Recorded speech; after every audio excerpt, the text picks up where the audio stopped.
먹어서 배불리고 좋은 집을 지어 거기에 거하게 되고 은금이 정식되고 우양이 늘어날 때 하나님께서 그 백성들을 향하여 염려하시고 걱정하사 너희가 나와 내 은혜를 잊을까 하노라. 사랑하시는 우리 아버지 하나님을 잊어버리고 하나님께서 베푸신 은혜를 잊어버린다면 우리에게서 어떠한 감사가 나올 수가 있겠습니까? 하나님의 은혜를 기억하고 생각하고 하나님과 늘 함께하는 삶을 살아가는 저희들로 다시 한번 살아갈 수 있도록 말씀으로 권고하여 주심을 감사합니다. 남은 때 잘 사는 감사가 풍성한 하나님의 사람들, 믿음이 성숙된 하나님의 사람들로 각자 남은 생애를 살아갈 수 있도록 인도하여 주시옵소서. 오후 시간에도 성령께서 같이 하여 주시옵소서. 예수님 이름으로 기도 올려옵나이다. 아멘. 307장입니다.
신명기 8장 11절에서 18절까지 오전에 읽은 본문 한 번 더 읽겠습니다.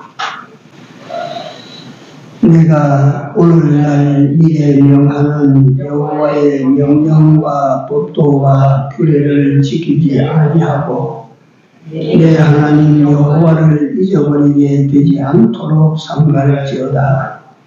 네가 먹어서 배불리고 아름다운 집을 짓고 거하게 되며 또 네 우양이 번성하며 네 은금이 증식되며 네 소유가 다 풍부하게 될 때에 두렵건대 네 마음이 교만하여 네 하나님 여호와를 잊어버릴까 하노라. 여호와는 너를 애굽 땅 종되었던 집에서 이끌어내시고 너를 인도하여 그 광대하고 위험한 방랑 곧 불뱀과 정갈이 있고 물이 없는 간조한 땅을 지나게 하셨으며 또 너를 위하여 물을 굳은 반석에서 내셨으며 네 열조도 알지 못하던 만나를 광야에서 네게 먹이셨나니 이는 다 너를 낮추시며 너를 시험하사 마침내 네게 복을 주려 하심이니라. 또 두렵건대 네가 마음에 이르기를 내 눈과 내 손의 힘으로 내가 이 재물을 얻었다 할까 하노라. 네 하나님 여호와를 기억하라. 그가 네게 재물 얻을 능력을 주셨습니다. 네 열조에게 맹세하신 언약을 오늘과 같이 이루려 하심이니라. 아멘.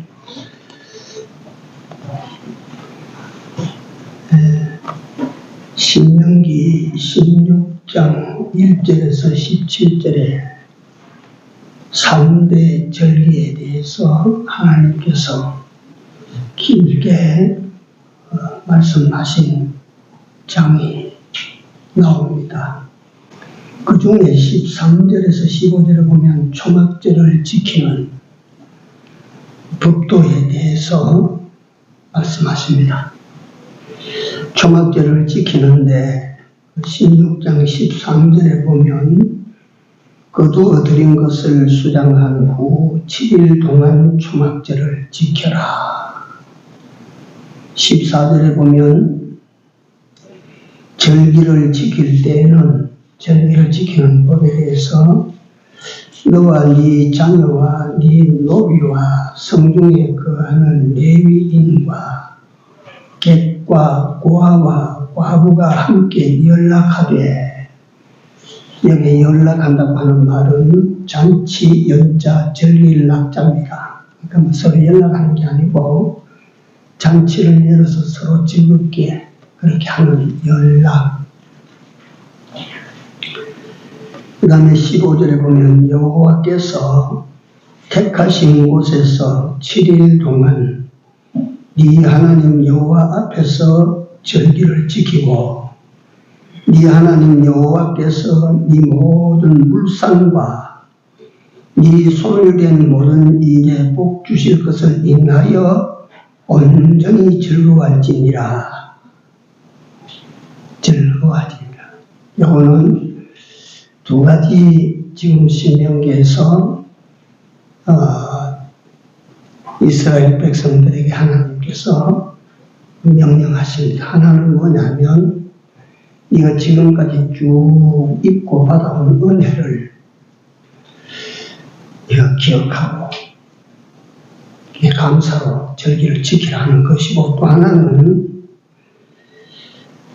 네 모든 물산과 네 손을 댄 모든 일에 축복하실 것을 인하여 남은 때 하나님께서 너와 같이 하시고 너를 축복하실 것을 인하여 온전히 즐거워할지니라. 즐거워하라는 말은 감사하라는 말입니다.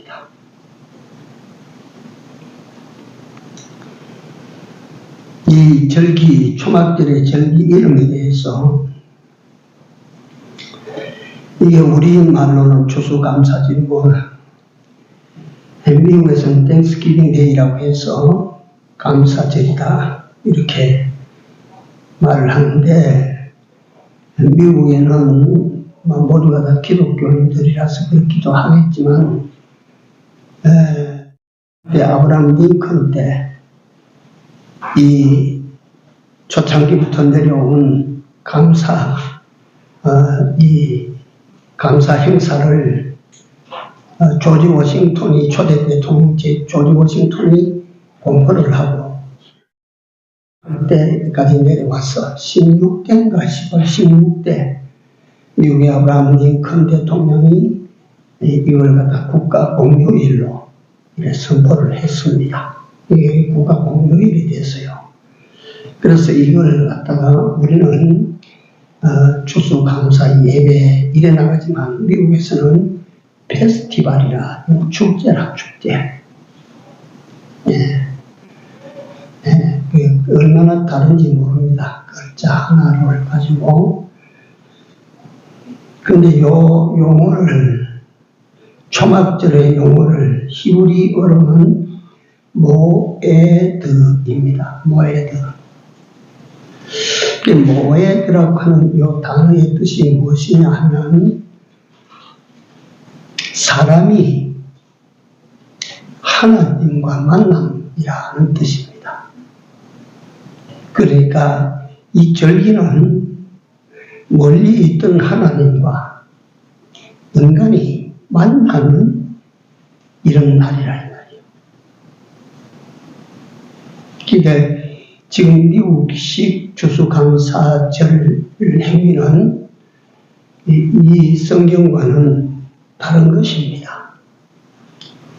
하나님께 감사를 하고 이 절기를 만들었기 때문에 이 잘됐다 잘못됐다를 제가 말씀드린 게 아니고, 우리는 이 추수감사를 지금 내가 작년까지 설교할 때 이 추수감사절의 유래를 장구하게 설명을 하고 그래가지고 우리도 감사합니다 이랬는데, 올해는 제가 다시 한번 이걸 조사를 전반적으로 다 했어요.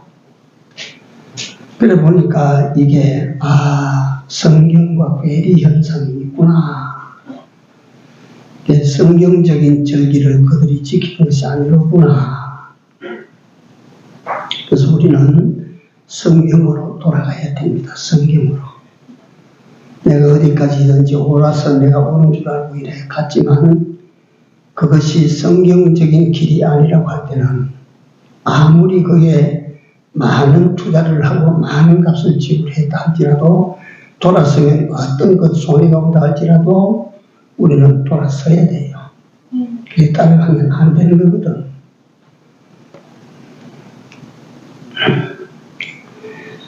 하나님께서 오늘 본문에 보니까 너희가 먹어서 배불리고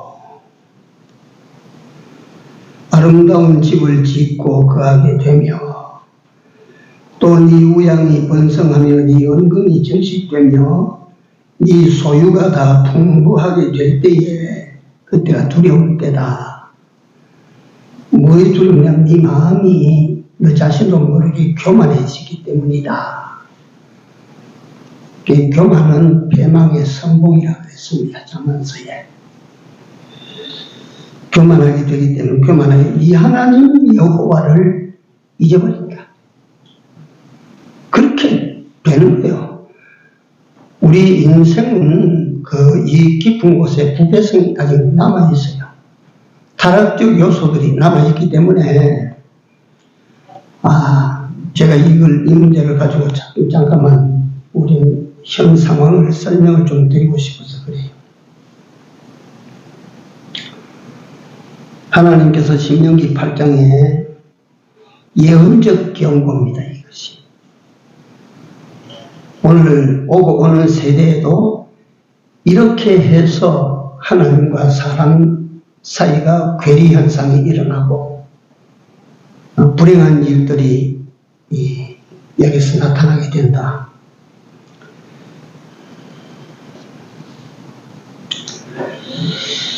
이 1950년대 세계에서 제일 빈국이 대한민국입니다. 아십니까? 6.25 5년 겪고 난 다음에 우리나라는요, 세계에서 그보다 더 가난한 나라가 없었어요. 지금 방글라데시 머리는 우리나라보다 훨씬 지금, 그때 당시 우리나라가 훨씬 잘 사는 거예요. 세계에서 최빈국이었습니다.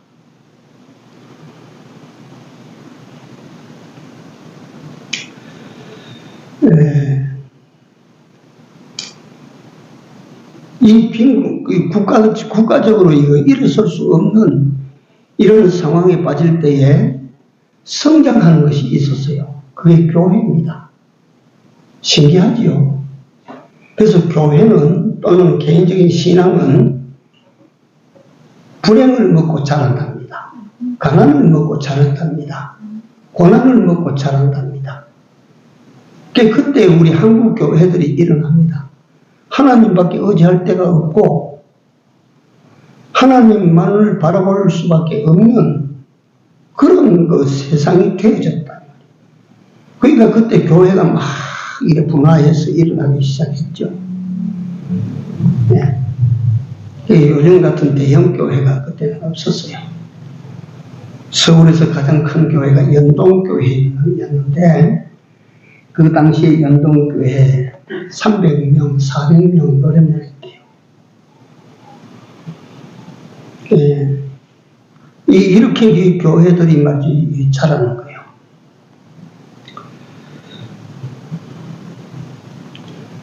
근데 어떤 목사님이 그런 말씀을 하십니다. 현대를 보고 한국 교회에 대해서 그 목사님은 한국의 대형 교회들이 살찐 돼지처럼 되어 있다. 살찐 돼지처럼 되어져 간다. 위험 신호입니다. 위험 신호. 하나님께서 경계하신 신명기 8장의 그 예언적 경고가 딱 적용이 되는 거예요. 적용이. 배부른 교회들, 아름다운 건물들을 짓고 성도들이 늘어나고 번성, 양떼들이 번성하고 우양이 번성하고 교회 재정이 증식되고 교회 소유가 다 풍부하게 되어지는 이때가 교회들이 자신들도 모르게 교만해져 가는 데요. 교만. 네. 그래서 그 입술로 감사합니다. 감사합니다. 그 가정스러운 감사들이 많습니다. 네. 그뿐 아니라 교회가 신봉과는 거리가 멀어서 인본주의로 여호와를 잊어버리고 여호와가 멀어지는 거예요. 자꾸 하나님을 하나도 두려워하지 않습니다. 뭐 교회가 이만치 크고 뭐 성도가 이만치 많고 재정이 이렇게 풍부하고 뭐 하나님 두려워하지 않아요. 신명기 8장에 나타난 경고하신 말씀 그대로 지금 그대로 되는 거예요.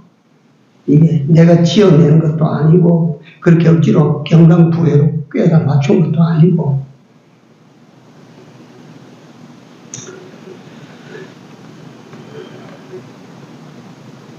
우리나라를 다시 한번 봅니다. 혹 뭐 이게 아주 정치적인 발언이다 그렇게 듣지 마시고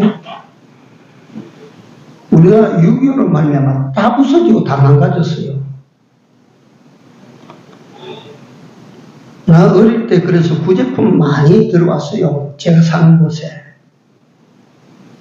미국 사람들은 어느 나라인지 모르지만 옷 그거 입는 거 그거. 그래서 일제 말 6.25 동남기에 그 유명한 목사님이신데 서부 경남 이 지역에 때 아주 맹주격인 그 목사님이신데 구제품 옷을 추우니까 겨울에 오바를 하나 입었는데 이 단추가 왼쪽에서 잠그는 단추가 여자 코드라. 그걸 모르고 막 그거 입은 거라. 그래가지고 그 여자들이 뭐 그 여성들의 옷입니다. 미국 사람들 뚱뚱하니까 하다 요번에 가보니까 사진에 보는 미국 사람들은 다 예쁜데 실물을 보니까 못내미들이라. 한국 남부원이에요. 뭐 이래 뭐 베일에 안 나온 여자, 엉덩이 이렇게 뒤로 안 굵어진 여자들이 없어요. 와, 비행기를 타고 가는데 말이에요. 그 좁은 자리에 거기 놔두면 이만한 사람이 옆에 가지고 꽉 차게 앉았는데 내가 숨이 탈탈 막히려네.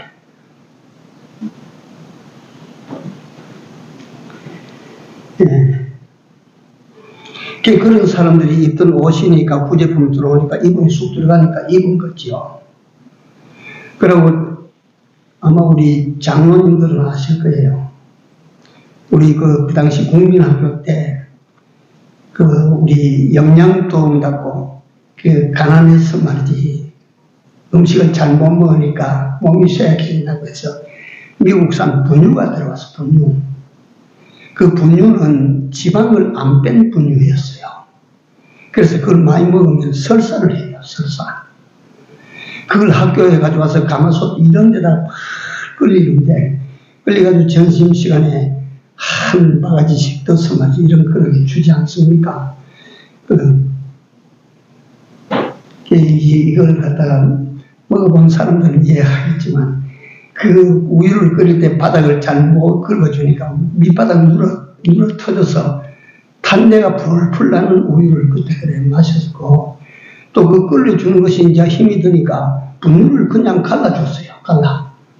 봉지나 뭐 가져오라 해서 우유를 집에 가져오니까 이걸 해먹을 줄 모르니까 어떻게 해먹냐면, 시골에 우리 엄마들은 밀가루 빵 찌듯이 그놈을 한번 쪄본 거예요. 그 찌니까 어떻게 되느냐면 우유 덩어리가 돌덩어리보다 야무르죠. 그거 이빨로 뜯어먹지를 못하겠어. 그런 에피소드들을 저도 겪으면서 살아온 사람입니다. 우리나라가 그렇게 가난했어요.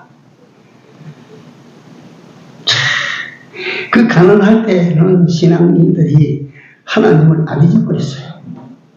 배고프면 하나님 앞에 쫓아가고, 추우면 하나님 앞에 쫓아가고. 예. 그래서 그 당시에는 그래도 교회나 산에는 하나님을 향하여 부르짖는 기도 소리가 있었던 때요. 지금 없어요.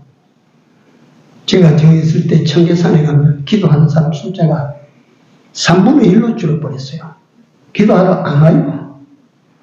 이제.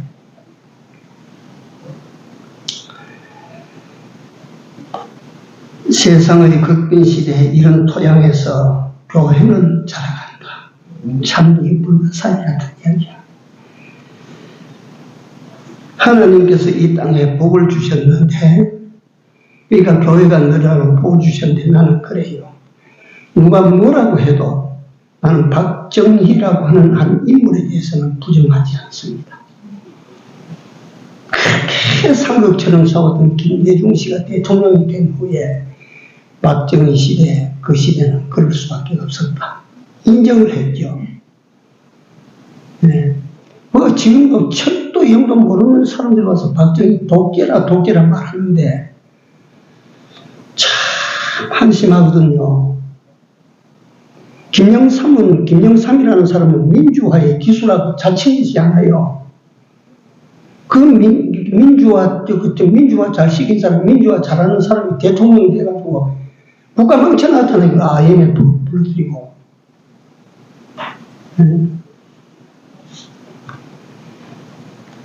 그 박정희라고 하는 한 인물이 쑥 나와서 말이지. 제일 먼저 시작한 것이 농촌계몽입니다. 농촌계몽. 우리나라 70%, 80%가 농사짓는 농민국가니까 새마을운동을 일으켜서 골짜기마다 잘 살아보세요 해서 이게 세계적으로 유행이 한번 되지 않았습니까? 그 다음에 치산치수, 물길, 산 이거 푸르게 만들기 위해서 큰 산에다가 제가 알아요. 우리 집에 그때 그 군에서 나와서 묘종 키우는 목판을 갖다 우리 그 밭에다가 했거든요. 그거. 그래서 그걸 전부 자라게 만들어서 산에 갖다 다 심었어요. 그러니까 치산치수를 먼저 하고 농촌 살리는 운동하고 그 다음에 뭡니까? 무역하자. 장사해야 된다. 우리나라는 나오는 것과 못 사니까 장사를 해야 된다. 그래서 팔아먹으려고 하니까 팔아먹을 게 있어요. 제일 일로 수출품이 뭔지 아세요? 예? 머리카락입니다. 머리카락 수출하고 그 다음에 2호 수출품이 인력 수출입니다. 우리는 당초에 뭐 팔아먹을 게 없으니까 서독이나 저런 나라에 인력을 송출하는 거예요. 그 베트남 전쟁 때 우리나라가 용병으로 팔려났어요. 어쩝니까 그 얘기다. 국가를 끌고 나가는 지도자는 그래야 돼요. 네. 그 다음에 경공업에 손을 떼가지고 농기계 같은 거 이런 걸 갖다가 만들어서 막 이렇게 하고 그 다음에 중공업에 들어가서 포항 제철이 만들어지고 삼성, 현대, LG, 두산 이런 큰 기업들이 막 줄 서서 일을 합니다. 그때 박정희 그 대통령 정부에서 도울 수 있는 것 뭘 도와야 되나? 도울 수 있는 건 막 밀었어요. 그때. 네.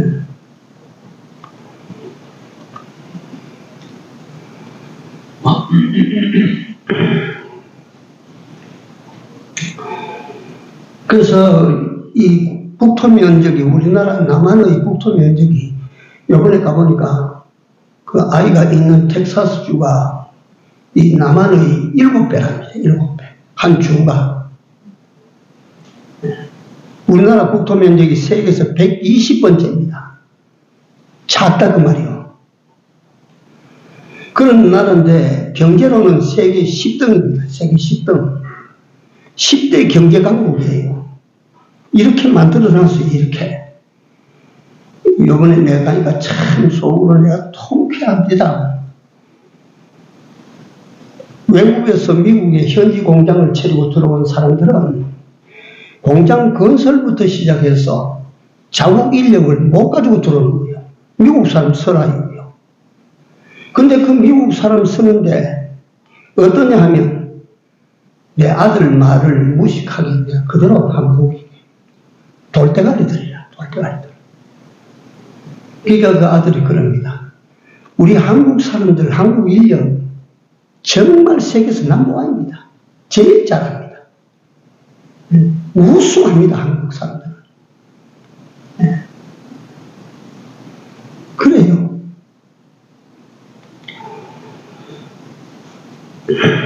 그래 우리나라가 그 기초기반부에서 일치월장 자라가지고 이렇게 경제대국이 됐어요. 잘 살게 됐어요.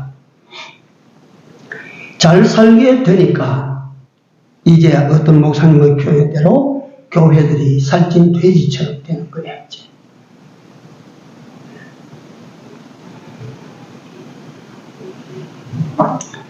우리나라 경제는 내가 그래요. 내가 이 경제 전문가가 아니지만 보십시오.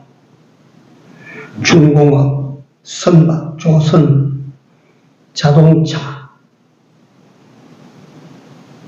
그 다음에 반도체,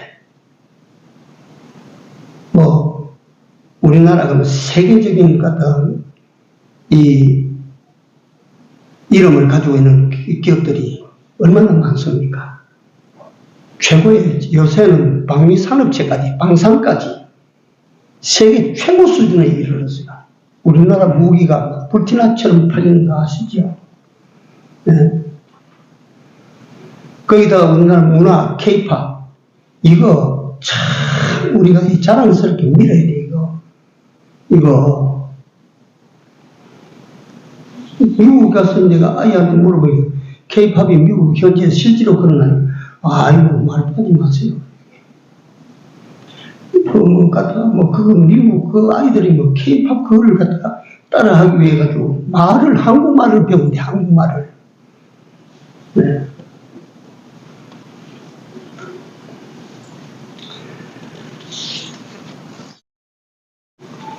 다시 한번 그렇습니다. 이렇게 잘 사는 나라가 되니까 한국 교회들은 어떤가? 우리 한국은 신기합니다. 자유중국과 같은 나라는, 저런 나라들은 동남아 뭐 5대 호랑이라 뭐 싱가포르하고 홍콩하고 뭐 대만하고 한국하고 이래 들었는데, 대만은 구조적으로 중소기업 중심으로 이 공업이 발달했는데 우리나라는 대기업 중심이라. 대기업. 우리나라 대기업을 일으키니까 일본에서 미쓰비시 같은 나라에서 우리나라 대기업이 있는데 저 사람들 감당도 못할 일을 한다 이랬는데, 일본이 요새 우리나라를 본받아가지고 합병해요. 그래야 경쟁력이 있다고 세계에 나와서. 네.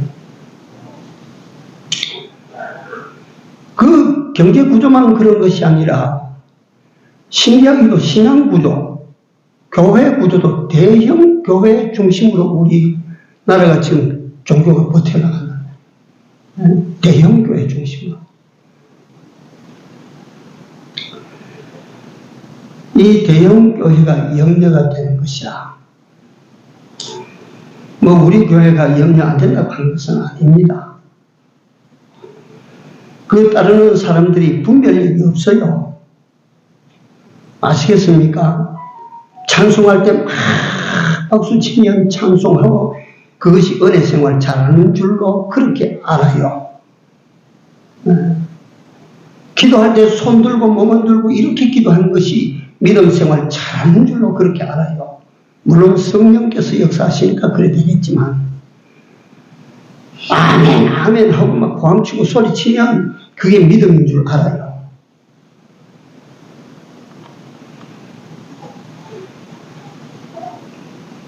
그 큰 교회들이 물량공세로 말이지, 막 선교사업을 한다, 멀리 간다. 그런데 그게 가만히 보면 내 시스템을 내가 다, 요새 우리 교회 새로 뭐 하기 위해서 내가 한번 찾아보니까, 이 팀 보내고, 그 다음에 저 팀 보내고, 그 다음에 저 팀 보내고, 그 뒤에 남은 사람들은 그게 여행처럼 기다려지는 거예요, 그게. 그 교회 게시판에도 그런 그림 막 올라가는 거예요. 선교가 아니고 여행 가는 것이다. 대형 교회들의 실상이야. 그리고 그 돈으로 봉사하고 돈으로 뭐 부지하고 하는 거 잘한다. 그러니까 뭐 돈 가지고 갔다가 막 나눠주고 사주고 하는 거 신명나지 않습니까? 대형 교회들은 재정적으로 감당을 못할 정도예요. 그래서 부동산 사서 여기는 무슨 학원, 여기는 무슨 훈련장, 이 부동산이 교회에 막 거미줄같이 거느리고 있어요.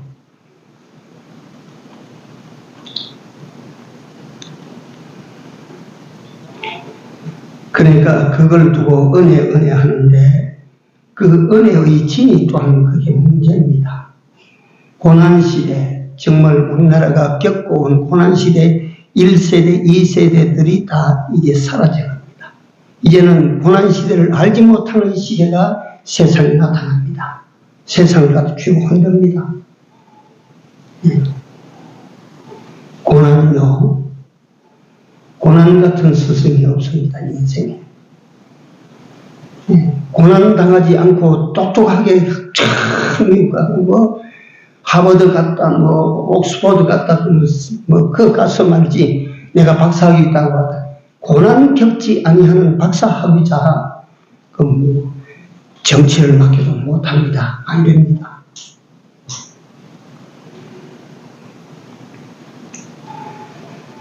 참 하나님의 은혜는 사라져가고 있고, 값싼 은혜에 떠밀려가고, 하나님도 점점 멀어져가는 이 실상, 이 시대를 우리가 살고 있습니다. 그래서 우리는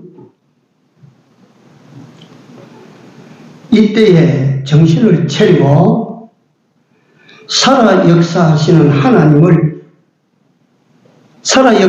그 하나님을 우리 마음으로 영접해서 모시고 살아야 됩니다. 우리 각자의 심령 속에 하나님이 살아계시고 예수께서 살아계시는 우리 모두가 됩시다. 이거는 우리가 그 하나님을 사랑하고 찾아가는 것입니다. 그래서 출애굽기 23장에 너희 모든 남자들은 1년 3번씩 성전에서 나를 보라, 만나라.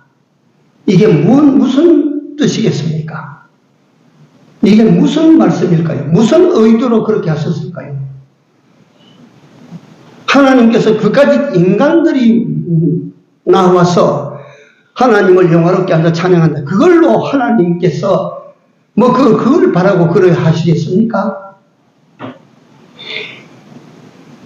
내게 보일지니라. 매년 3천 내게 보일지니라. 왜 그렇게 했을까요? 하나님을 잊을까 했습니다.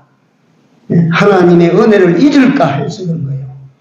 하나님을 잊고 하나님의 은혜를 잊으면, 다시 말하면, 출애굽기 23장에 말씀하신 3대 절기, 신명기 16장에 장황하게 설명하고 있는 3대 절기, 이 절기가 하나의 절기가 아니고 이게 은혜의 통로입니다. 하나님의 은혜의 통로예요, 이게.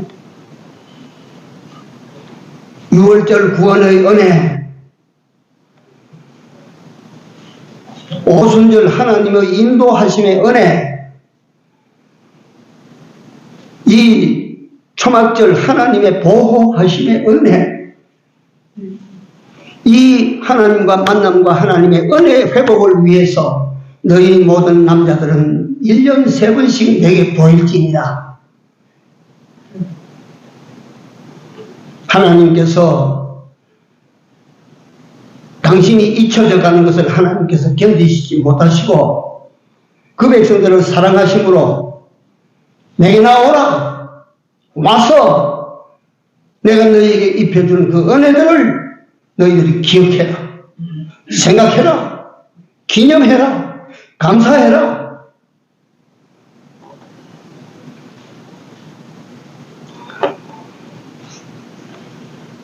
누가복음 17장 5절의 본문으로 읽는데 그걸 설명을 못 드려서 잠깐만 설명드리고 마치겠습니다. 10명의 문둥이들이 있었다. 10명의 문둥이들이. 그들은 예수님이 지나가실 때 부르짖었다. 그래서 예수님께서 그들에게 말씀하신 대로 그들이 순종했다. 그리고 그는 치료가 됐다. 고침을 받았다.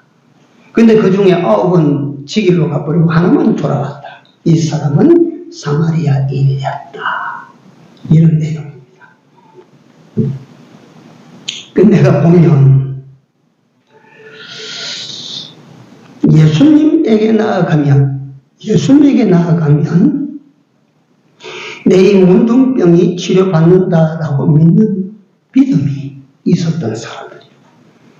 이거 주의해서 들으셔야 됩니다. 우리가 믿음이 없어서 미끄러지는 것이 아니라 믿음을 가지고도 순식간에 미끄러진다고 하는 사실을 제가 이 시간에 말씀드리고 싶어서 그런 거예요. 이 사람들은 믿음이 없어는 아닙니다. 예수님에게 나아가면 불치병, 문둥병도 고침을 받는다라고 하는 믿음을 가지고 있었다. 그 다음에 예수님이 지나가실 때 우리가 부르짖으면 우리에게 은혜를 주신다라고 하는 믿음을 가지고 있어 부르짖었어요. 예수여 우리를 불쌍히 여기소서 부르짖었다.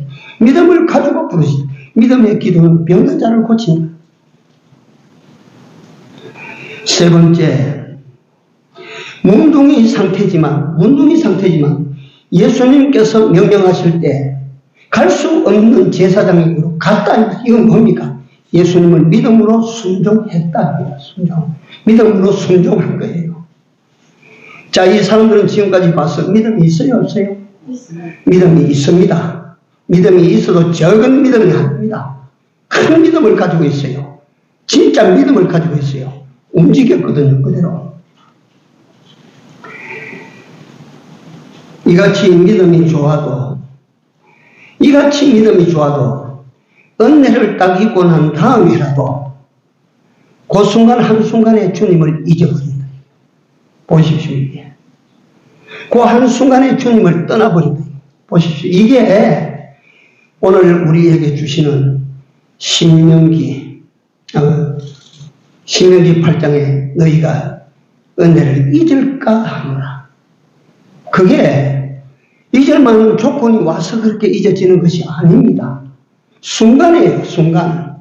그 믿음 좋은 사람들이, 기적을 본 사람들이, 하나님의 은혜를 입은 사람들이, 보십시오. 잊어버린 거라. 주님을 떠나서 지구로 제일로 갔어.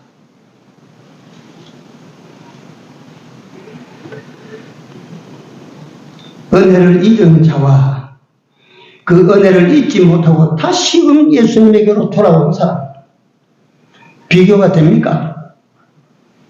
하늘과 땅의 차이입니다. 하늘과 땅의 차이.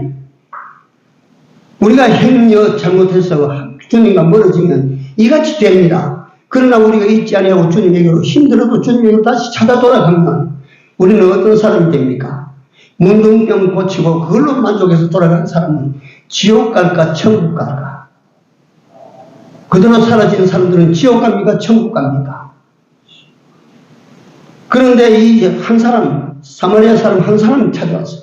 예수님이 탄식하셨습니다. 10사람이 고쳐줬는데 내게 돌아온 사람은 이 한 사람밖에 없도다. 이게 또 사마리아인이라.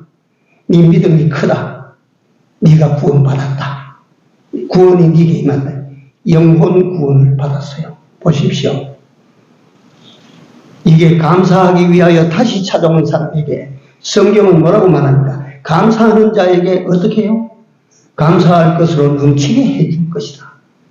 예수님을 찾아와서 다시 감사하니까 이 사람에게는 지금 문둥병 고친 것보다 1000배만배 귀한 은혜를 받은 것입니다. 어떻게 주님을 떠납니까, 우리가? 어떻게 은혜를 잊고 살겠습니까? 그렇게 살면 안 되는 것입니다. 주님을 가까이 하십시오. 주님의 은혜를 기억하고 감사합시다. 그리하면 감사하는 사람에게는 하나님께서 넘치게 감사할 것으로 주실 것입니다.